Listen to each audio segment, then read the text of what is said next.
નમસ્કાર, જય શ્રી કૃષ્ણ.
કાલના લેક્ચરમાં એક ઉઠતી નજર કરી લઈએ.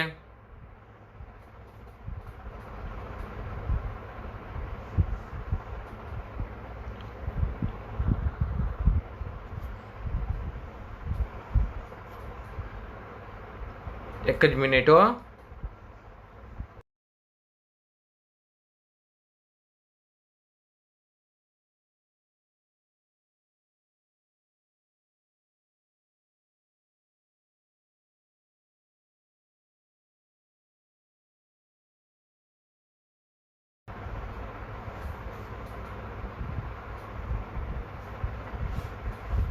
ચાલો,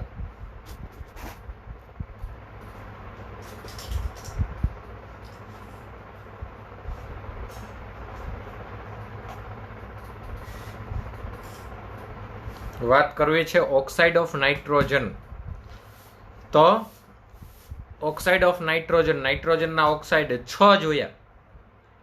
પહેલું N2O ડાયનાઇટ્રોજન ઓક્સાઇડ, એનું બીજું નામ નાઇટ્રસ ઓક્સાઇડ, અને સ્ટોક નોટેશન પ્રમાણેનું નામ થશે નાઇટ્રોજન 1 ઓક્સાઇડ. એને લાફિંગ ગેસ પણ કહેવામાં આવે છે. આ બધું કાલે ભણાવી દીધેલું છે, એક નજર કરાવું છું.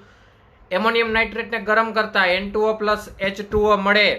પ્રોપર્ટી તટસ્થ રંગવિહીન વાયુ.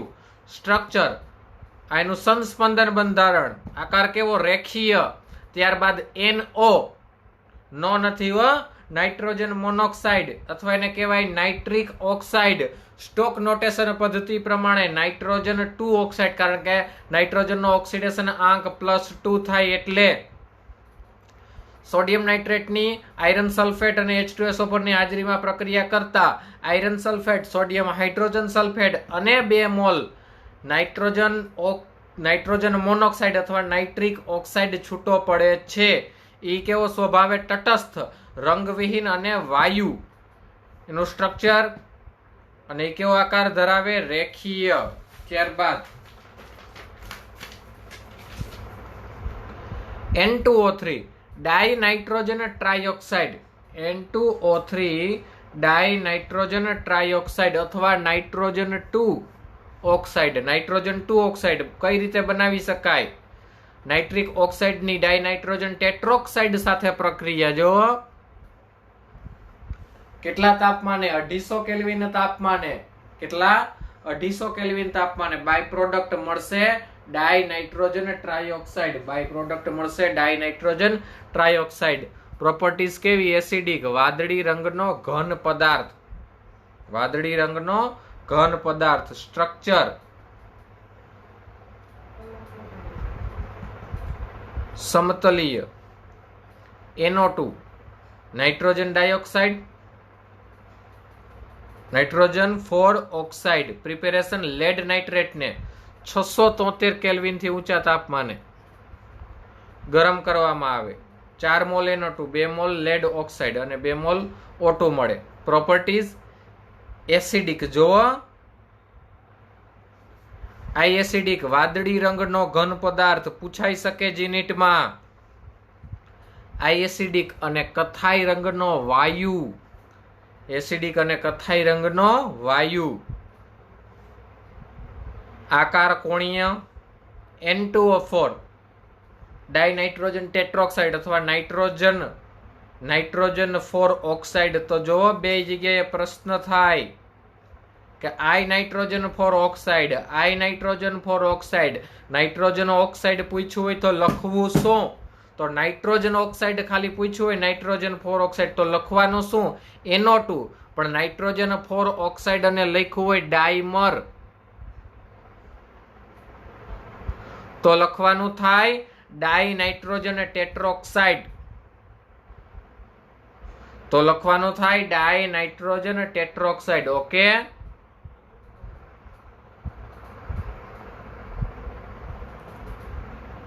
ત્યારબાદ NO2 ને ઠંડુ પાડતા N2O4 મળે અને N2O4 ને ગરમ કરતા NO2 મળે. તે એસિડિક, રંગવિહીન, ઘન અથવા પ્રવાહી અને આનો રંગ કથાઈ હોય.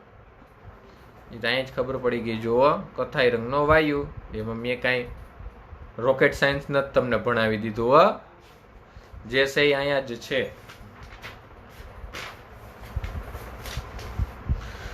એનું સ્ટ્રક્ચર આકાર સમતલીય, N બોન્ડ એન્ડ હોય. જો NO2 બે જોડી દીધા. N2O5 ડાયનાઇટ્રોજન પેન્ટોક્સાઇડ અથવા નાઇટ્રોજન 5 ઓક્સાઇડ. પ્રિપેરેશન નાઇટ્રિક એસિડની ફોસ્ફરસ પેન્ટોક્સાઇડ સાથે. જો આને ડેકોક્સાઇડ ન કહેવાય. હું કામ ન કહેવાય તમે જાણો છો. હું કામ ન કહેવાય હવે તમે જાણો છો. HPO3 અને N2O5 મળી ગયા. એસિડિક, રંગવિહીન, ઘન. એસિડિક અને રંગવિહીન ઘન. નાઇટ્રોજન વાયા ઓક્સિજન થઈને જોડાયેલા છે, સીધા નથી જોડાયેલા. નાઇટ્રોજન વાયા ઓક્સિજન સાથે જોડાયેલો છે.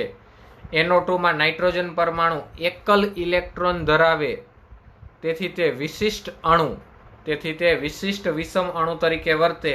ડાયમરાઇઝેશન પ્રક્રિયા અનુભવી. એનું રૂપાંતરણ શેમાં કરે? N2O4 માં. NO2 નું રૂપાંતરણ શેમાં થાય? N2O4 માં થાય છે.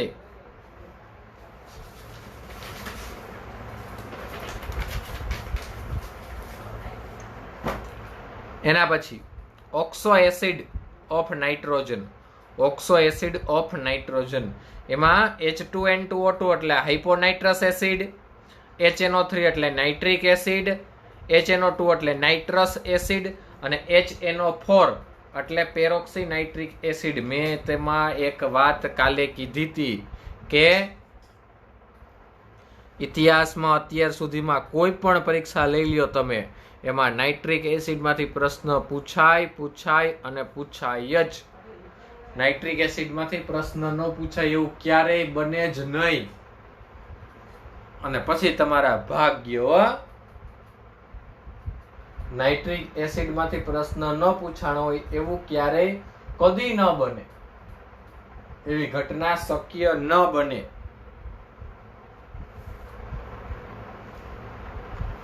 ચાલો, HNO3 ની બનાવટ, ગુણધર્મો અને ઉપયોગો. HNO3 ની બનાવટ, ગુણધર્મો અને ઉપયોગો. Preparation in lab. કાચના રિટોર્ટમાં, મેં કાલ તમને દોરી દીધો હતો. કાચના રિટોર્ટમાં ચીલી સોલ્ટ પીટર કે ઇન્ડિયન સોલ્ટ પીટર યાદ આવી જવું જોઈએ. સોડિયમ નાઇટ્રેટ કે પોટેશિયમ નાઇટ્રેટ. સોડિયમ નાઇટ્રેટ કે પોટેશિયમ નાઇટ્રેટ. સોડિયમ નાઇટ્રેટ અથવા પોટેશિયમ નાઇટ્રેટની સાંદ્ર H2SO4 સાથે પ્રક્રિયા કરી મેળવાય છે. સોડિયમ નાઇટ્રેટની H2SO4 સાથે પ્રક્રિયા કરો, ગરમ કરીને મળ્યા સોડિયમ હાઇડ્રોજન સલ્ફેટ અને HNO3. HNO3 એટલે નાઇટ્રિક એસિડ. HNO3 એટલે nitric acid. Okay,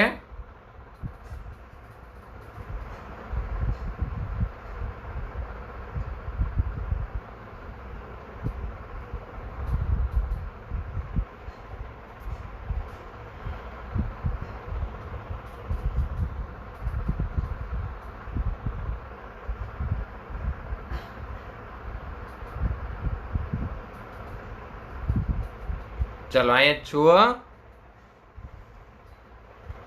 industrial preparation, ઔદ્યોગિક ઉત્પાદન એમોનિયાના ઉદ્દીપકીય ઓક્સિડેશનથી કરવામાં આવે છે. ઓસ્વાલ્ડ નામના ભાયાની શોધ કરેલી હોવાથી પદ્ધતિને ઓસ્વાલ્ડ પ્રોસેસ, મેં તમને કીધું હતું ઓસ્વાલ્ડ પદ્ધતિની 3 પ્રક્રિયાઓ મોસ્ટ આઈએમપી 3 માર્કમાં માત્ર 3 પ્રક્રિયાઓ પૂછાઈ શકે. એમોનિયાની ઓક્સિજન સાથે પીટીઆરએચ ગેસ ઉદ્દીપક 500 કેલ્વિન તાપમાને 9 બાર વાતાવરણીય દબાણે પ્રક્રિયા કરતા નાઇટ્રિક ઓક્સાઇડ અને સાથે H2O મળે. આ નાઇટ્રિક ઓક્સાઇડ 2 મોલ ઓક્સિજન સાથે પ્રક્રિયા કરે તો નાઇટ્રોજન ડાયોક્સાઇડ, આ નાઇટ્રોજન ડાયોક્સાઇડની જળ વિભાજનની પ્રક્રિયા કરતા નાઇટ્રિક એસિડ અને સાથે NO ફરી પાછા નાઇટ્રિક ઓક્સાઇડ આપણને મળી જાય છે. 3 માર્ક અને 3 પ્રક્રિયા, એક અક્ષર ચૂકાવો ન જોઈ. અને આ રીતે પ્રાપ્ત થતા જલીય સાંદ્ર HNO3 નું નિસ્યંદન કરતા 68% વેઇટ બાય વેઇટ સાંદ્રતા ધરાવતો HNO3 મળે. અને એમાં પાણીનું પ્રમાણ તો કે 32% વેઇટ બાય વેઇટ હોય. તો એ પાણીનું પ્રમાણ દૂર કરવા માટે H2SO4 જે પ્રબળ ભેજ શોષક છે એને વાપરવામાં આવે, જેથી કરીને 98% વેઇટ બાય વેઇટ સાંદ્રતા ધરાવતો HNO3 તમને મળે છે. ફિઝિકલ પ્રોપર્ટીઝ તો કે રંગવિહીન પ્રવાહી. કેવું છે? રંગવિહીન પ્રવાહી.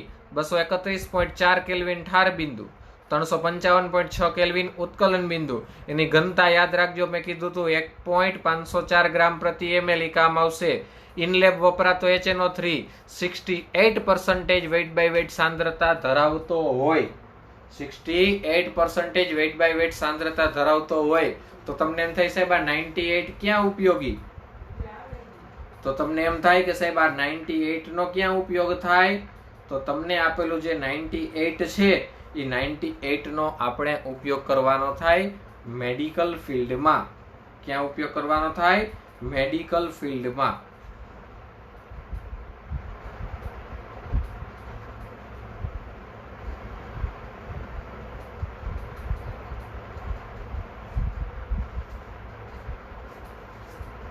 હાલો, વાયુ અવસ્થામાં સમતલીય બંધારણ ધરાવે.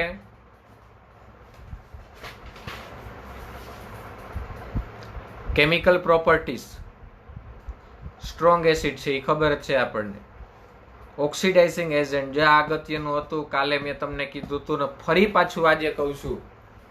કાલે મેં આ વાર્તા કહી દીધી હતી, ફરી પાછું કહું છું, આ અગત્યની વસ્તુ છે. હો, ગોખવાની નથી, સમજવાનું છે.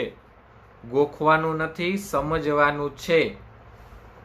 સાંદ્ર HNO3 પ્રબળ ઓક્સિડેશન કરતા છે, પણ કોને કોને ઓક્સિડાઇઝ ન કરી શકે? તો AU અને PT. AU અને PT. ત્યારબાદ ઓક્સિડેશન પ્રક્રિયાની નિપજનો આધાર, એસિડની સાંદ્રતા, તાપમાન, ઓક્સિડેશન પામનાર પદાર્થના સ્વભાવ ઉપર કરે. એમાં આપણે અહીંયા એસિડની સાંદ્રતાને ઇફેક્ટ કરશું. જો ઓક્સિડેશન પાવર ઓફ HNO3 આ યાદ રાખવાનું, મેં તમને કીધું હતું આનો ઉપયોગ કેમ થશે. સાંદ્ર HNO3 હોય એટલે આ વસ્તુ યાદ જ રાખવાની. H2O + 2NO2 અને એક નવજાત ઓક્સિજન. મંદ HNO3 હોય તો યાદ જ રાખવાનું H2O + 2NO2 + 3 નવજાત ઓક્સિજન. અને બીજું 2HNO3 H2O + N2O 4 નવજાત ઓક્સિજન. આ ખાસ યાદ હોવું જ જોઈએ, તો જ આ આવડે. અને એ અઘરું નથી, અને એ આવડવું એ અઘરું નથી. કેમ કરવાનો એ કહું, એક જ સેકન્ડ હો.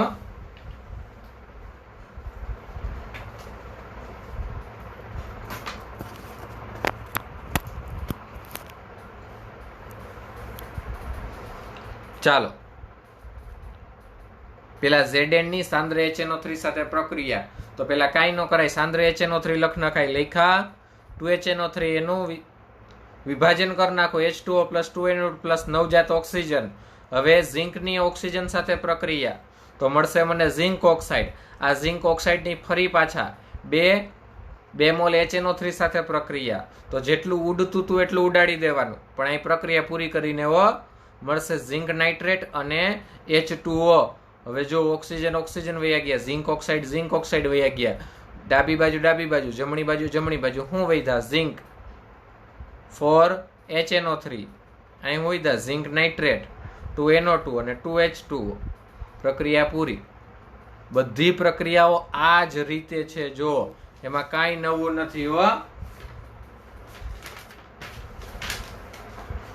હાલો, Cu સાથે HNO3 H2O 2NO2 એક નવજાત ઓક્સિજન. Cu સાથે પ્રક્રિયા CO સાથે 2HNO3 પ્રક્રિયા Cu નાઇટ્રેટ અને H2O. ઉડાડ્યા ડાબા જબા 2 ને 2 4 Cu ના Cu H2O 2NO2 Cu NO3 twice. હવે મંદની વાત આવી. હવે કોની વાત આવી? મંદની વાત આવી. જો HNO3 H2O plus 2 mall nitric oxide ને 3 નવજાત ઓક્સિજન. તો આને 3 વડે ગુણવા પડે. કેટલા વડે ગુણવા પડે? 3 વડે. તો અહીંયા 3 મળે ને, તો અહીંયા ઉડે ને. રેડી? હાલો, ઓક્સિજન ગયા, CO ગયા. વૈધાઈ લખ નાખો. ગુણ્યા 3 એટલે 3 Cu ગુણ્યા 3 એટલે 3 દૂ 6 ને 2 8 8 HNO3. અહીંયા 3 CuNO3 ટ્વાઇસ 2NO પ્લસ 3 ને 4 H2O 2HNO3 H2O છૂટા પડ્યા, N2O છૂટા પડ્યા ને 4 નવજાત ઓક્સિજન. તો ગુણ્યા 4 ઝિંક આયરે ઝિંક ઓક્સાઇડ ની 2 મોલ HNO3 સાથે પ્રક્રિયા ઝિંક નાઇટ્રેટ અને H2O. જમણી બાજુ ડાબી બાજુ અને જમણી બાજુ લખી નાખવાનું. ક્રોમિયમ અને એલ્યુમિનિયમ જેવી સક્રિય ધાતુઓ HNO3 માં દ્રાવ્ય થતી નથી, કારણ કે તેની સપાટી પર શું થાય? ઓક્સાઇડનું રક્ષણકારી કવચ ઉત્પન્ન થાય. સાંદ્ર HNO3 અધાતુ અને તેના સંયોજનનું પણ ઓક્સિડેશન કરે. કઈ રીતે? જો અધાતુનો વારો કાઢી લીધો.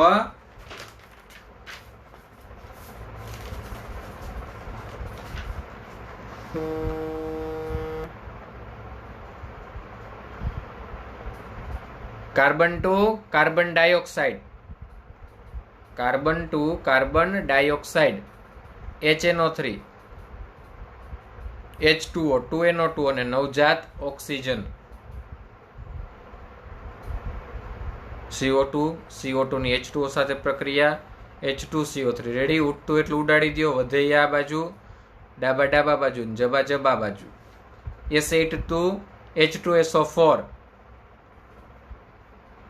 H2O 2NO2 oxygen into 24 S8 plus 24 નવજાત ઓક્સિજન પ્લસ 8 H2O.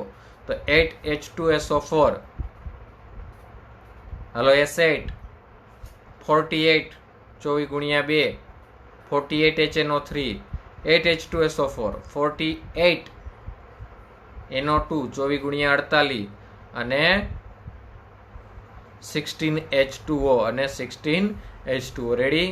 I2 નું આયોડિક એસિડમાં એ જ રીતે અને ફોસ્ફરસ નું H3PO4 ફોસ્ફરિક એસિડમાં પણ આ જ રીતે.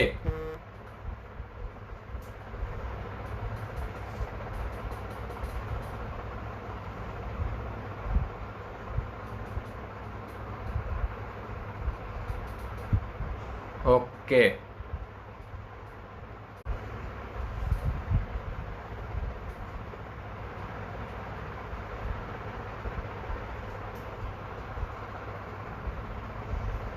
હાલો, હવે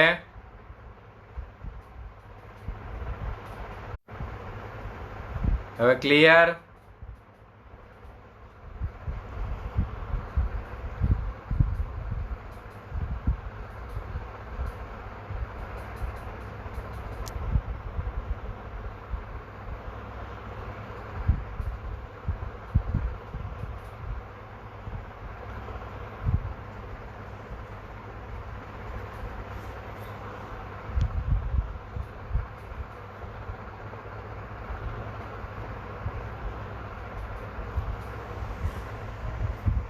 ઓકે, થેન્ક યુ.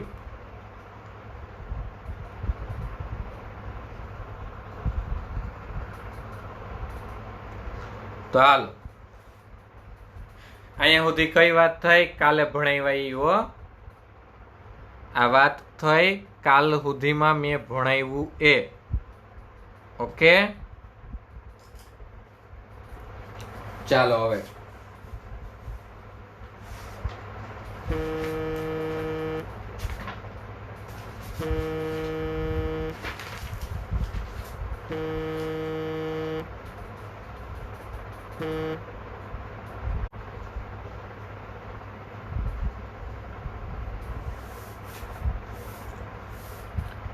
એક ટેસ્ટ ભણાવવાની છે. એક ટેસ્ટ ભણાવવાની છે. જો ઓફલાઈન હોત તો ઇન લેબ કરાવત. જો ઓફલાઈન હોત તો આ ટેસ્ટ તમને ઇન લેબ કરાવવામાં આવત. પણ ડુ નોટ વરી, જ્યારે આવશો ત્યારે આ ટેસ્ટ કરાવશું. ઓકે,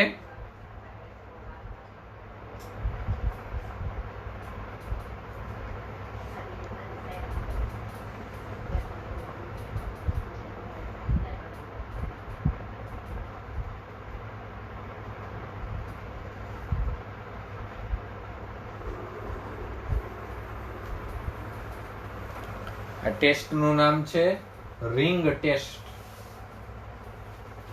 આ ટેસ્ટનું નામ છે રિંગ ટેસ્ટ. ઓકે,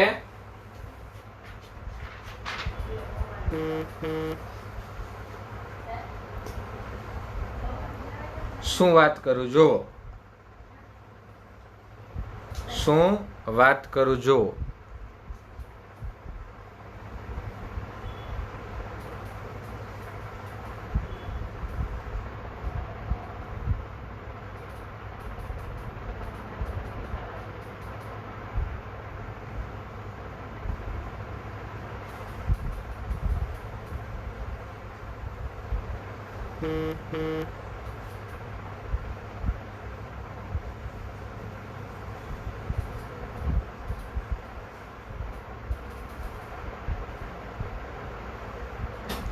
જો એક ટેસ્ટ ટ્યુબ લીધી,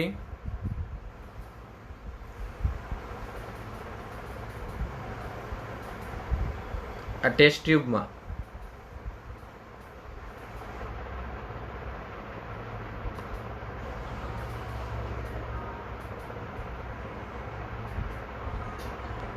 શું લીધું મેં?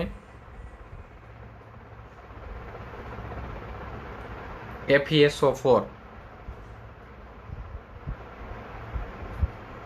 હાલો, લઈ લીધું. હવે આ ટેસ્ટ ટ્યુબમાં હું આ ટેસ્ટ ટ્યુબને આ દિવાલને અડે એમ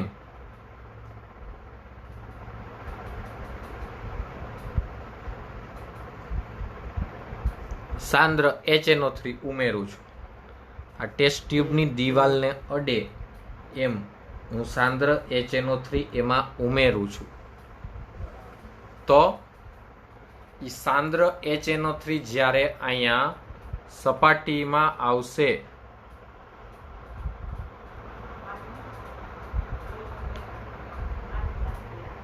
સાંદ્ર HNO3 જ્યારે અહીંયા સપાટીમાં આવશે, આના કોન્ટેક્ટમાં આવશે, ત્યારે અહીંયા એક આવા રિંગની રચના થશે. તો આ ઘટનાને કેમિસ્ટ્રીની ભાષામાં રિંગ ટેસ્ટ કહે છે. અને એ શેના માટે વપરાય છે?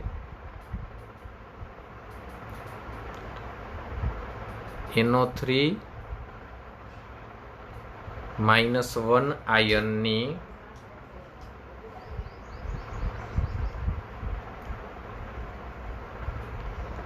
પરખ માટે.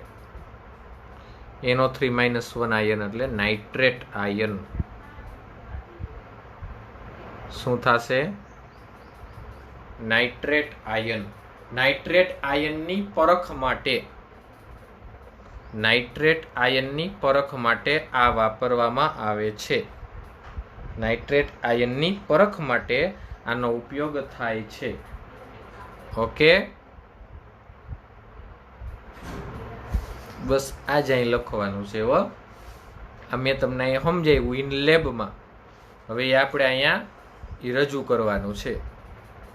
જે મેં તમને ઇન લેબમાં સમજાવ્યું આ ટૂંકમાં પેન પેપર મોડમાં, એ આપણે અહીં રજૂ કરી દેવાનું છે. ઓકે,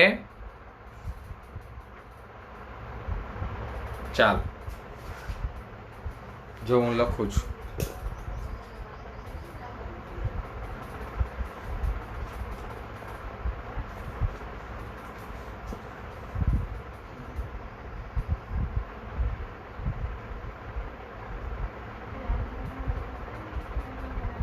NO3-1 આયન ધરાવતા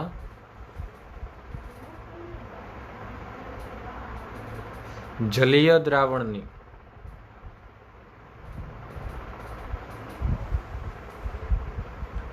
પરખ માટેની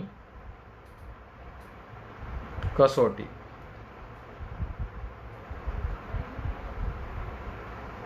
HNO3 નું જલીય દ્રાવણ પણ આપી શકે છે, જેમાં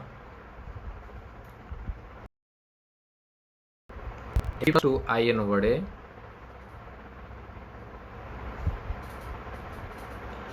NO3-1 આયનનું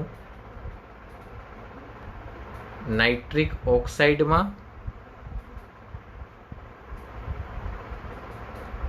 રિડક્શન અને Fe+2 નું Fe+3 માં ઓક્સિડેશન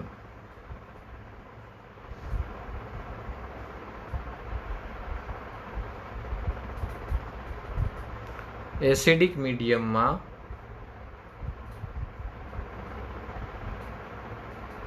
થતું હોય છે. એસિડિક મીડિયમમાં થતું હોય છે અને પ્રક્રિયા આપી દેવાની. જો મેં કીધું એ છે ઘટના, મેં તમને ઇન લેબ સમજાવી અને અહીંયા આપણે લખીને આપી.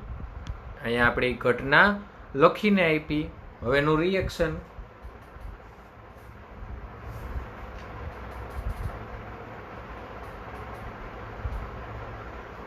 (3Fe+2) 4H+ NO3- Fe+2 નું રૂપાંતરણ Fe+3 માં NO અને 2H2O, NO અને 2H2O. ઓકે, આ Fe પાણી સાથે પ્રક્રિયા કરે તો FeH2O6+2 એક સંકીર્ણ બનાવે સાથે NO અને એ આપે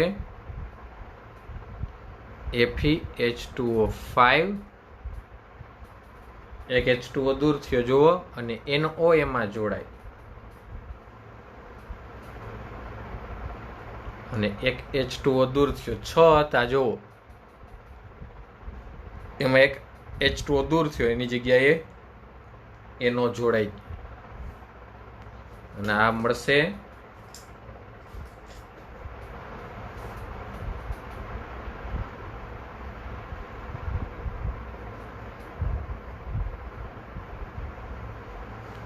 brown colour.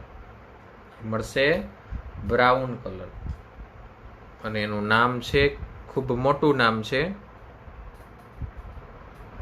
પેન્ટા aqua નાઇટ્રોસોનિયમ iron 1 iron. પણ એ નામ અરે તમારે કાંઈ લેવા દેવા નથી. સંકીર્ણ સંયોજન નામના પાઠમાં હું આ બધા નામો તમને ભણાવીશ. એનું IUPAC નામકરણ કરશું. માટે ડુ નોટ વરી. એના નામ સાથે તમારે કંઈ ચિંતા કરવાની થતી નથી. ઓકે, ચાલો હવે યુઝિસ જોવાના છે. ઉપયોગો જોવાના છે.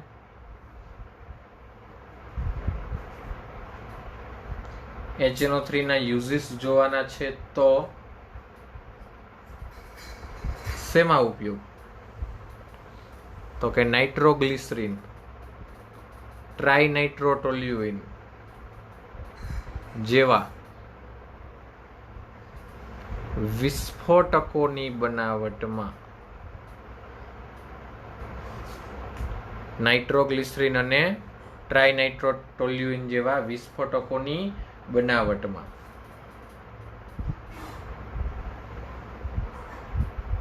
એમોનિયમ નાઇટ્રેટ કે જેનો ઉપયોગ ખાતરોમાં થાય છે તેની બનાવટમાં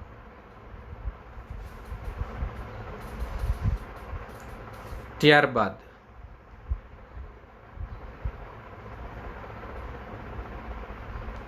પાયરોટેકનિક્સ હું છે એ કહું, ફટાકડા ફોડવાની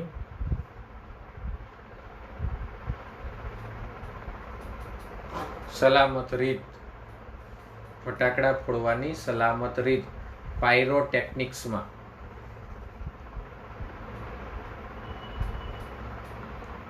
ઉપયોગી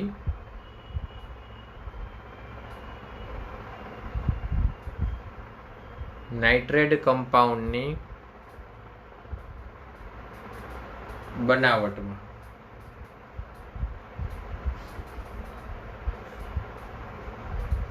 ત્યારબાદ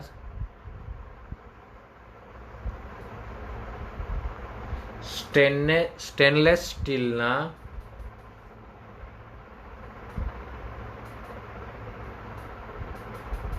પીકિંગ એટલે કે ઉપચારમાં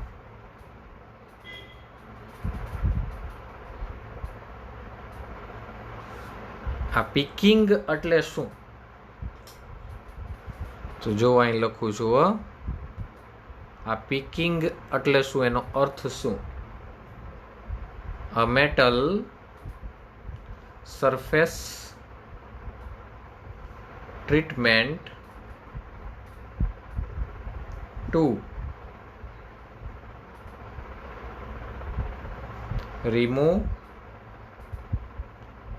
impurities. સ્ટેનલેસ સ્ટીલ પર જે લાગેલી ઇમ્પ્યુરિટીઝ છે એ ઇમ્પ્યુરિટીઝને દૂર કરવા માટે આનો ઉપયોગ થાય. ત્યારબાદ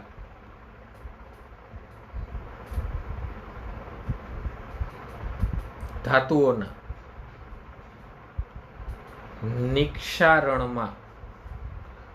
નિક્ષારણને કહેવાય ઇચિંગ. ધાતુઓના નિક્ષારણમાં, આ નિક્ષારણ એટલે શું? To create a design of metal surface. Metal surface ઉપર જુદા જુદા પ્રકારની ડિઝાઇન કરવી એને કહેવાય નિક્ષારણ. એને શું કહેવાય? એને કહેવાય નિક્ષારણ. તો આ નિક્ષારણમાં એનો ઉપયોગ છે. આ નિક્ષારણમાં એનો ઉપયોગ અગત્યનો છે. તો આ થયા નાઇટ્રિક એસિડના ઉપયોગો. જે ખાસ અગત્યના. ઓકે, હવે નાઇટ્રોજનની માત્ર એક જ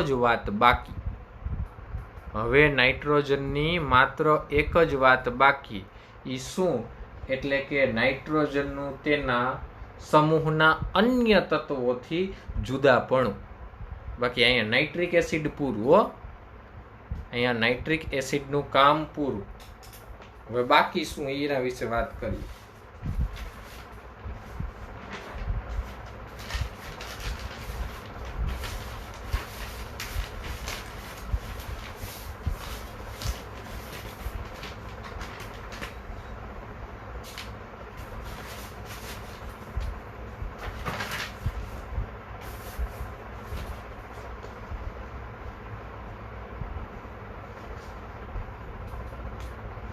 તો ટાઇટલ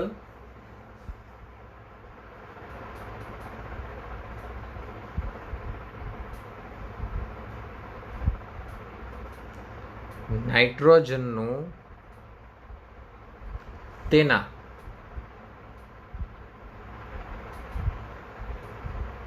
સમૂહના અન્ય તત્વોથી જુદાપણું સમજાવો, જેને ઇંગ્લિશમાં કહેવાય anomalous behaviour of nitrogen. Anomalous behaviour of nitrogen. નાઇટ્રોજનનું તેના સમૂહના અન્ય તત્વોથી જુદાપણું સમજાવો. ઓકે, તો જુદાપણાની વાત કરવાની છે. તો જુદાપણાની વાત કરવાની છે. તો જોઈએ, જો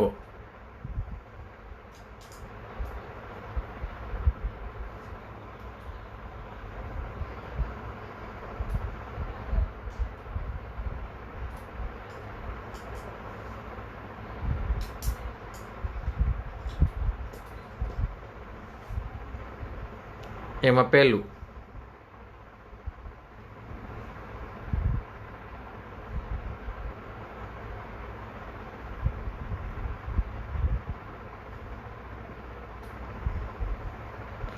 આણ્વીય રચના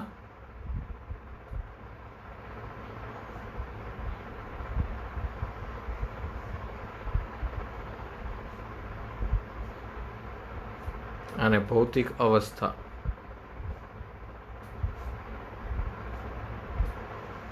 આણ્વીય રચના અને ભૌતિક અવસ્થા. તો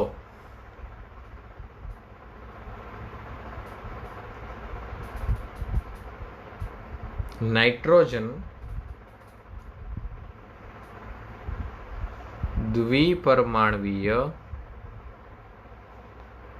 વાયુ. નાઇટ્રોજન દ્વિપરમાણવીય વાયુ સ્વરૂપે અસ્તિત્વ ધરાવે છે.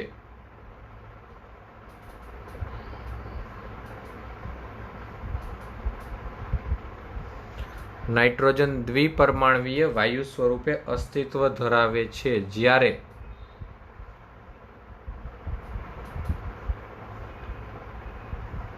બાકીના તત્વો M4 phosphorus, arsenic, antimony, bismuth M4 સ્વરૂપે અને લટકામાં ઘન સ્વરૂપે અસ્તિત્વ ધરાવે છે. અને બિસ્મથ તો કે એ કેવું? ચાંદી જેવું ચમકતું ધાતુ તત્વ છે, જેની રચના 3D છે, ત્રિપરમાણવીય હોય છે. તો જો નાઇટ્રોજન અહીંયા જ અલગ પડ્યો, નાઇટ્રોજન અહીંયા જ અલગ પડ્યો. નાઇટ્રોજન દ્વિપરમાણવીય વાયુ, એના સિવાયના બધાય કેવા? એના સિવાયના બધાય ઘન. તો વાતનો મુદ્દો અહીંથી જ પકડવાનો છે. શું? તો કે સમૂહનું જે પહેલું તત્વ હોય એ હંમેશા સમૂહનું જે પહેલું તત્વ હોય એ હંમેશા જુદાપણું દર્શાવતું હોય. એ હંમેશા જુદાપણું દર્શાવતું હોય.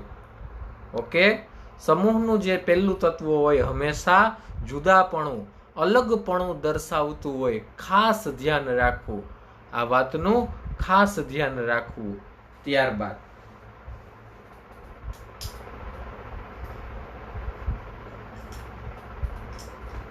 એના પછી આપ્યું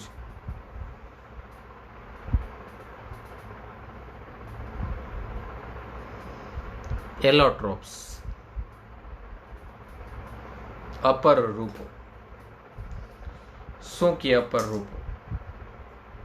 તો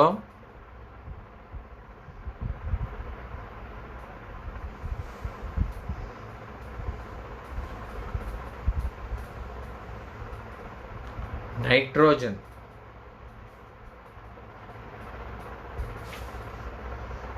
અપર રૂપો ધરાવતું નથી જ્યારે બાકીના તત્વો અપર રૂપો ધરાવે છે. આ તમારી ટેક્સ્ટબુકનું વાક્ય છે. હું આ વાક્ય સાથે સહમત નથી. જો હું પાછું કહું છું, હું આ વાક્ય સાથે સહમત નથી. કા સાહેબ, કેમ સહમત નથી ભાઈ? ચોપડી વાળા કહેતોય તમે સહમત નથી? ના ભાઈ, આ વાત સાથે હું સહમત નથી. કારણ કે આપણે અગાઉ કીધેલું છે, નાઇટ્રોજન એકલું જ નહીં. અગાઉ આપણે વાત કીધી છે કે સમૂહ 15 નાઇટ્રોજન અને બિસ્મથ અપર રૂપો ધરાવતા નથી. આ વાત અગાઉ કહી દેવામાં આવેલી છે. આ વાત અગાઉ કહી દેવામાં આવેલી છે. માટે આ ટેક્સ્ટબુકની વાતથી હું સહમત નથી. નાઇટ્રોજન અપર રૂપો ધરાવતું નથી જ્યારે બાકીના તત્વો અપર રૂપો ધરાવે છે. એના પછી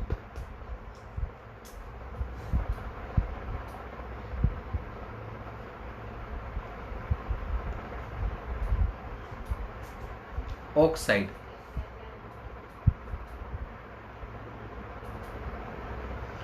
તો નાઇટ્રોજનના ઓક્સાઇડ કેવા? એક આણ્વીય. જ્યારે બાકીના તત્વોના ઓક્સાઇડ કેવા? દ્વિઆણ્વીય છે. જુઓ, નાઇટ્રોજનનો ઓક્સાઇડ તો કે હમણાં જ ભણ્યા રિવિઝનમાં N2O5, પણ ફોસ્ફરસ માટે P2O5 નહીં, એ એક આણ્વીય નહીં, એ તો દ્વિઆણ્વીય. જુઓ,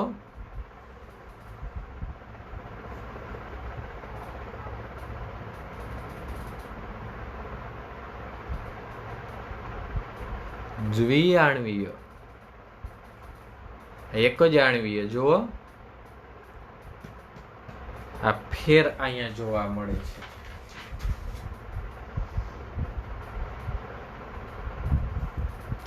નાઇટ્રોજનના ઓક્સાઇડ એક આણ્વીય, જ્યારે બાકીના તત્વોના ઓક્સાઇડ કેવા હોય છે? દ્વિઆણ્વીય છે. ત્યારબાદ આ જ બધી ચર્ચાઓ ક્યાં અલગ પડે છે એ બધા એંગલ વિચારવાના છે. ક્યાં અલગ પડે છે એ બધા એંગલ વિચારવાના છે.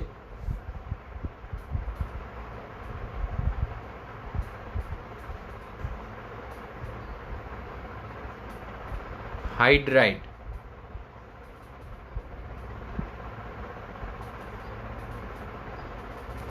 તો નાઇટ્રોજનના હાઇડ્રાઇડ કેવા? તો કે બિનઝેરી. જ્યારે બાકી તત્વોના હાઇડ્રાઇડ કેવા છે? ઝેરી છે. હાલો લ્યો પાછી વાત કરી દઉં.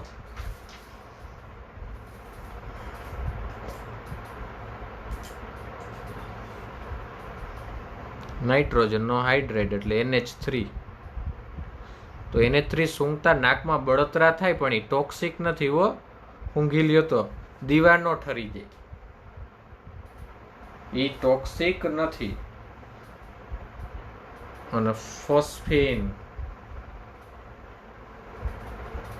આરસી ને બધા કેવા ટોક્સિક છે. આ ટોક્સિક છે, આ નથી હો. નાઇટ્રોજનના હાઇડ્રેટ ઝેરી નથી, બિનઝેરી છે. અને આ સમૂહના બાકીના તત્વોના હાઇડ્રેટ કેવા છે? તો કે ઝેરી છે.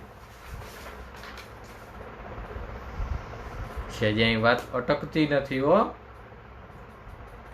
હજી તો એના વિશે ઘણું બધું કહી શકાય, કારણ કે ઘણું બધું ભણ્યા. તો જેના વિશે ઘણું બધું ભણ્યા હોય એના વિશે ઘણું બધું કહી પણ શકાય.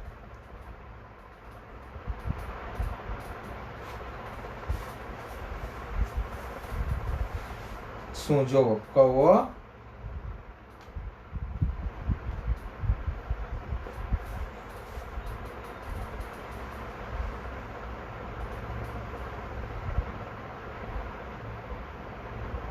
પીપાઈ બોન્ડ. તો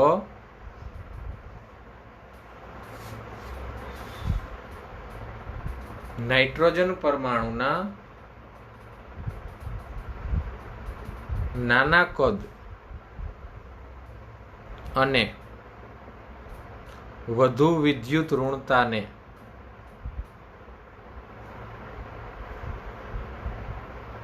કારણે તે નાઇટ્રોજન ટ્રિપલ બોન્ડ નાઇટ્રોજન પીપાઈ બંધ ધરાવતા અણુ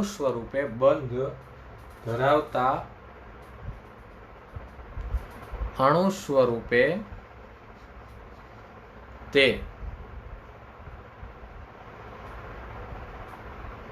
અસ્તિત્વ ધરાવે છે જ્યારે બાકીના તત્વો એટલે ફોસ્ફરસ આયરે ફોસ્ફરસ, આર્સેનિક આયરે આર્સેનિક જેવા એકલ બંધ ધરાવે. અને એમાંય લટકામાં જુઓ બિસ્મથ, તો એ તો ધાત્વીય બંધ.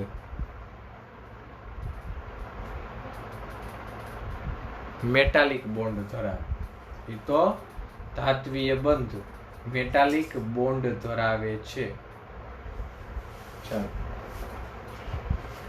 એના પછી હજી તો ઘણું બધું કહી શકાય, અને બધું કહેવાનું જ છે હો. આજનો કઈ તો કોને કઈ નાઇટ્રોજન ને આજે કહેવાનું જ છે કે ભાઈ તું એટલી બધી જગ્યાએ તું આ બધાથી જુદો પડસ. જરીક પાછું વળીને જો, હે નાઇટ્રોજન તું એટલી બધી જગ્યાએ જુદો પડસ. હવે તો પાછું વળીને જો.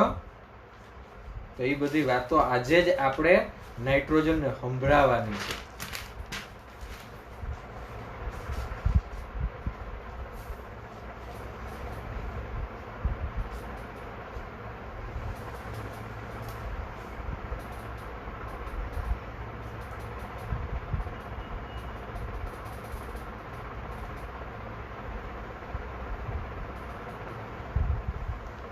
કેટેનેશન.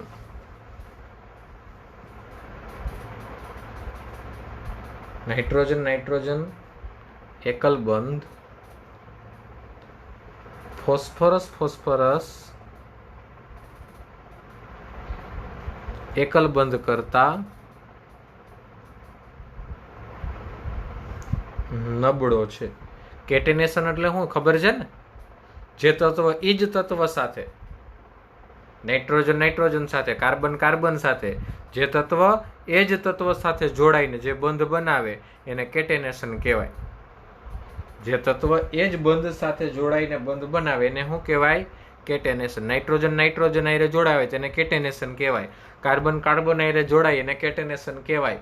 સોડિયમ ક્લોરીન હારે જોડાય તેને કેટેનેશન ન કહેવાય, તો એને આયોનિક બોન્ડ કહેવાય. તો એને કેટેનેશન ન કહેવાય, તો એને આયોનિક બોન્ડ કહેવામાં આવે છે. નાઇટ્રોજન નાઇટ્રોજન એકલ બંધ, ફોસ્ફરસ ફોસ્ફરસ એકલ બંધ કરતા નબળો છે, કારણ કે ટૂંકી બંધ લંબાઈના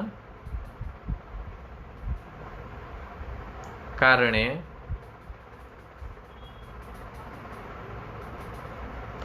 લોન પેર અપાકર્ષણ વધે છે. પરિણામે નાઇટ્રોજન પરમાણુમાં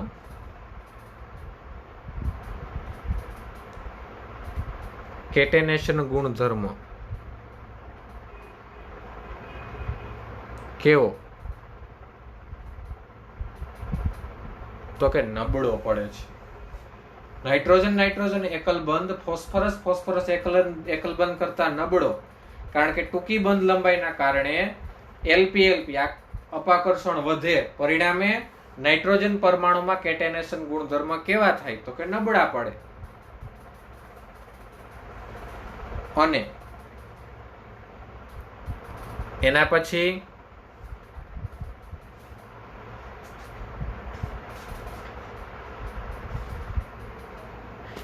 પછી જોવામાં લેક્ચર વયો જાય, પૂરો થઈ જાય છે સડનલી.